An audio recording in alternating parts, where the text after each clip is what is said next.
Hi friends, അസ്സലാമലൈക്കും. ഈ video കാണുന്ന എല്ലാവർക്കും സുഖമാണെന്ന് വിശ്വസിക്കുന്നു. എല്ലാവരും സേഫായിരിക്കുക. അപ്പോൾ ഈ വീഡിയോ കാണുന്ന പോലെ തന്നെ ഒരു നല്ലൊരു ഐറ്റമാണ് നമ്മൾ ഉണ്ടാക്കാൻ പോകുന്നത്. ഐറ്റത്തിൻ്റെ പേര് സേമിയ ഫ്രൂട്ട് സലാഡ് പുഡിംഗ് എന്നാണ്. ഇത് കിടിലൻ ഐറ്റമാണ്, എല്ലാവരും ഉണ്ടാക്കാൻ ശ്രമിക്കുക. അപ്പോൾ ടേസ്റ്റി ആയിട്ടാണ്. അപ്പോൾ നമുക്ക് നേരിട്ട് തന്നെ വീഡിയോയിലേക്ക് കിടക്കാം.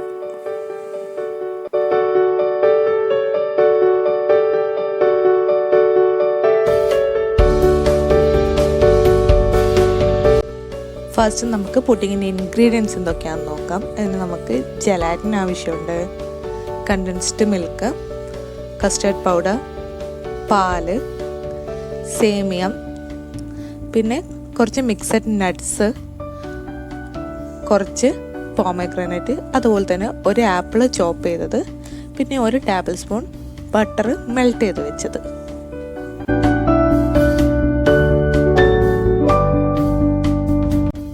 ഇനി ഒരു പാന് ചൂടാകുമ്പോൾ അതിലേക്ക് ഒരു കപ്പ് സേമിയ ഇട്ട് ബ്രൗൺ കളറാവുന്നത് വരെ റോസ്റ്റ് ചെയ്തെടുക്കണം.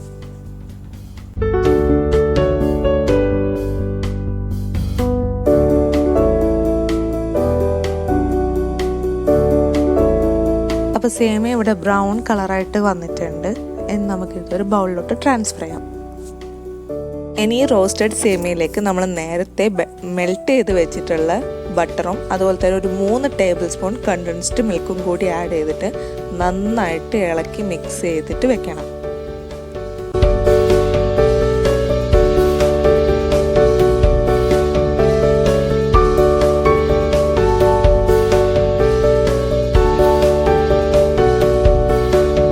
ഞാനിവിടെ ഒരു നോൺ സ്റ്റിക്കിൻ്റെ സ്ക്വയർ പാനാണ് പുഡിങ് സെറ്റ് ചെയ്യാൻ വേണ്ടിയിട്ട് യൂസ് ചെയ്യുന്നത്. അതിലേക്ക് ഫസ്റ്റ് നമ്മുടെ ഈ സേമിയ മിക്സ് ഇട്ട് നന്നായിട്ട് പ്രസ് ചെയ്ത് ഈവൻലി എല്ലാ സ്ഥലത്തും സ്പ്രെഡ് ചെയ്ത് പ്രസ് ചെയ്ത് കൊടുക്കുക.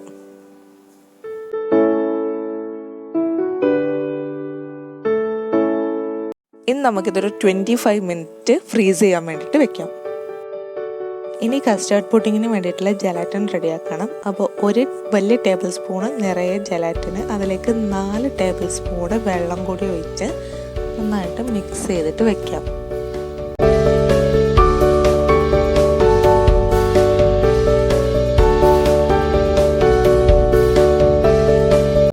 അപ്പോൾ ജലാറ്റിൻ ഇവിടെ റെഡി ആയിട്ടുണ്ട്. ഇനി നമുക്ക് കസ്റ്റർഡ് മിക്സ് റെഡിയാക്കണം. അതിനായിട്ട് 1/2 കപ്പ് പാലിലേക്ക് ഞാൻ 2 ടേബിൾ സ്പൂണ് കസ്റ്റർഡ് പൗഡർ ഇട്ട് കൊടുക്കുന്നുണ്ട്. എന്നിട്ട് അത് കട്ടയൊന്നുമില്ലാതെ നന്നായിട്ട് ഇളക്കി മിക്സ് ചെയ്തിട്ട് വെക്കണം.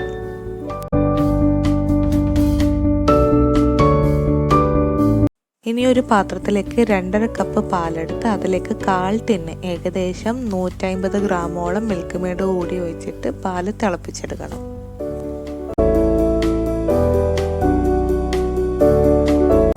പാല് തിളച്ച് വരുമ്പോൾ ഫ്ലെയിം ഒന്ന് ലോ ചെയ്ത് കൊടുക്കുക. എന്നിട്ട് അതിലേക്ക് നമ്മൾ നേരത്തെ റെഡിയാക്കി വെച്ച് കസ്റ്റർഡ് മിക്സ് ഒഴിച്ച് മിക്സ് ചെയ്യാം.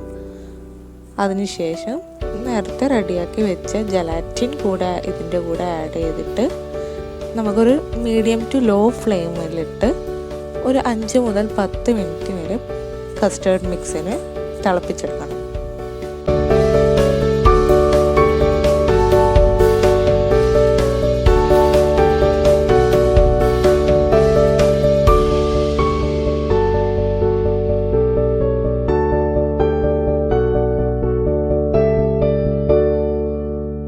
നേരത്തെ ഫ്രീസ് ചെയ്യാൻ വെച്ച സേമിയ ഇവിടെ സെറ്റായിട്ട് വന്നിട്ടുണ്ട്. ഇനി ഇതിൻ്റെ മുകളിലേക്ക് നമ്മൾ കൂളായിട്ടുള്ള കസ്റ്റർഡ് മിക്സ് കൂടി ഒഴിച്ചു കൊടുക്കാം.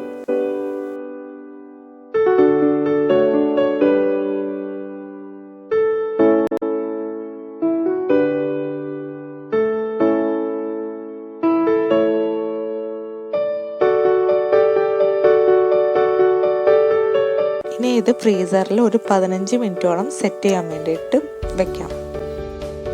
നമ്മുടെ കസ്റ്റർഡ് പുഡിങ് ഇവിടെ സെറ്റായിട്ട് വന്നിട്ടുണ്ട്. ഇനി ഇതിൻ്റെ മേലിൽ നേരത്തെ കാണിച്ച ഫ്രൂട്ട്സും അതുപോലെ തന്നെ നട്ട്സും ഒരുമിച്ച് മിക്സ് ചെയ്ത് വെച്ചതാണ് ഞാൻ.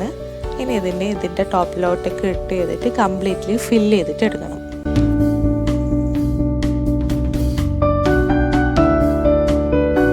അപ്പോൾ ഫ്രൂട്ട്സ് എല്ലാം ഫില്ല് ചെയ്ത് വെച്ചിട്ടുണ്ട്. ഇനി നമുക്ക് ഇതിനെ ഫ്രീസറിലോട്ടേക്ക് തന്നെ മാറ്റി വയ്ക്കാം. ആ ഒരു ടൈമിന് നമുക്ക് നമ്മുടെ സേമിയ കസ്റ്റർഡ് മിക്സ് കൂടെ റെഡിയാക്കി എടുക്കാം. സേമിയ കസ്റ്റർഡ് ഉണ്ടാക്കാനായിട്ട് ഞാനിവിടെ 2 കപ്പ് പാലാണ് യൂസ് ചെയ്യുന്നത്. അതുപോലെ തന്നെ നേരത്തെ കാണിച്ച പോലെ 1/2 കപ്പ് പാലിൽ കസ്റ്റർഡ് പൗഡർ മിക്സ് ചെയ്തതും ജലാറ്റിൻ റെഡിയാക്കി വെച്ചിട്ടുണ്ട്. പിന്നെ ഒരു 1/2 കപ്പ് സേമിയ, പിന്നെ ഒരു 1/4 ടിന്ന് മിൽക്ക് മേഡും. നമ്മൾ ഫസ്റ്റ് ചെയ്ത പോലെ തന്നെ പാലിൽ ഒരു 1/4 ടിന്ന് 150 ഗ്രാം മിൽക്ക് മേഡ് ഇട്ട് മിക്സ് ചെയ്തിട്ട് പാല് തിളപ്പിച്ചെടുക്കണം.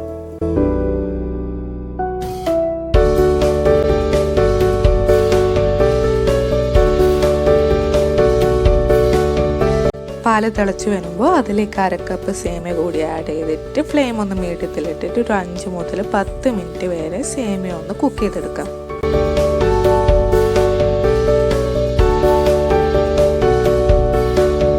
സേമിയ കുക്കായി വന്നിട്ടുണ്ട്. ഇനി ഇതിലേക്ക് ഫസ്റ്റ് ചെയ്ത പോലെ തന്നെ കസ്റ്റർഡ് മിക്സ് ഒഴിച്ച് കൊടുക്കുക. എന്നിട്ടൊന്ന് മിക്സ് ചെയ്യുക. അതിനുശേഷം ജലാറ്റിൻ കൂടി ഇട്ട് കൊടുത്തിട്ട് നന്നായിട്ട് മിക്സ് ചെയ്തെടുക്കുക.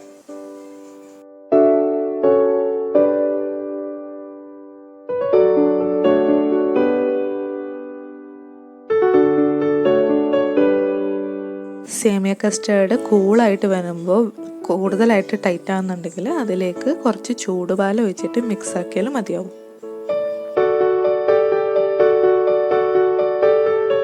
ഫ്രൂട്ട്സ് ഒക്കെ ഇപ്പോൾ ഇവിടെ ഏകദേശം ഫ്രീസായിട്ട് വന്നിട്ടുണ്ട്. ഇനി ഇതിൻ്റെ മുകളിലേക്ക് കൂളായതിനു ശേഷമുള്ള സേമിയ കസ്റ്റേർഡ് മിക്സ് കൂടി ഒഴിച്ചിട്ട് കംപ്ലീറ്റ്ലി സ്പ്രെഡ് ചെയ്തെടുക്കുക.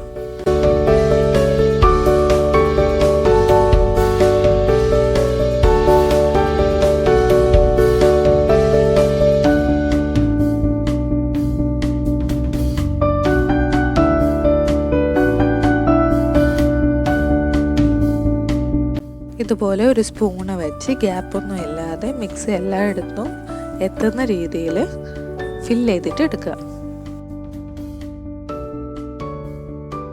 ഇനി ഇതൊന്ന് ഡെക്കറേറ്റ് ചെയ്തെടുക്കണം. അതിന് വേണ്ടിയിട്ട് ഞാനിവിടെ നട്ട്സ് ചെറുതായിട്ട് ക്രഷ് ചെയ്തതാണ് യൂസ് ചെയ്യുന്നത്.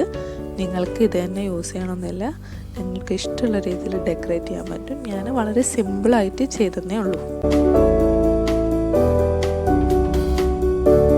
ഡെക്കറേറ്റ് ചെയ്ത് കഴിഞ്ഞാൽ ഇത് 20 മിനിറ്റ് ഫ്രീസറിൽ വെച്ച് സെറ്റ് ചെയ്തെടുക്കാം. അപ്പോൾ എല്ലാവരും ഈ ഒരു റെസിപ്പി ട്രൈ ചെയ്യുക. ട്രൈ ചെയ്തതിന് ശേഷം കമൻറ്റ് ബോക്സിൽ കമൻറ്റ് ഇടുക, ലൈക്ക് ചെയ്യുക, ഷെയർ ചെയ്യുക, സബ്സ്ക്രൈബ് ചെയ്യുക. സബ്സ്ക്രൈബ് ചെയ്യുമ്പോൾ ബെല്ലൈക്കൺ കൂടി ക്ലിക്ക് ചെയ്യുക. നിങ്ങളുടെ സപ്പോർട്ട് എപ്പോഴും ഉണ്ടായിരിക്കണം. അപ്പോൾ നെക്സ്റ്റ് വീഡിയോയിൽ കാണുന്നത് വരെ എല്ലാവരോടും